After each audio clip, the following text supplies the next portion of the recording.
Ayan guys, ito. Magluluto tayo ng ginisang sitaw na mayroong patola. Ang tawag po niyan, ang palasala po natin yan. Kaya kung manok na yan. Natatabog na po natin yung yung patola.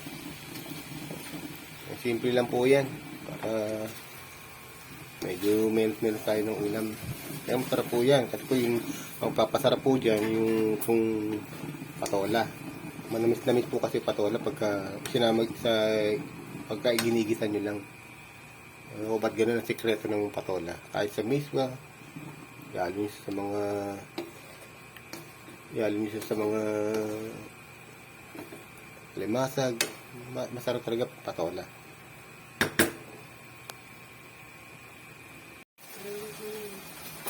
Guys, ito maluluto na itong ating patola, ginis ng patola na merong merong sitaw. Konti lang po ang sitaw, mahal daw ang sitaw.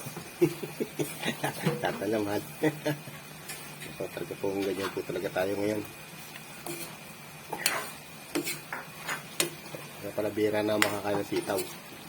May mahal po ngayon sitaw.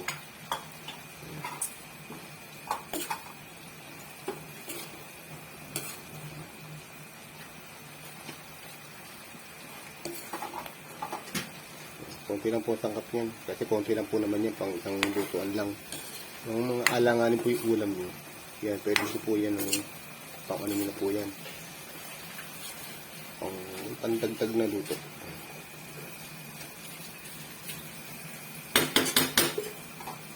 Salamat po. Ginisang sitaw. May patola. May sahog na konting manok.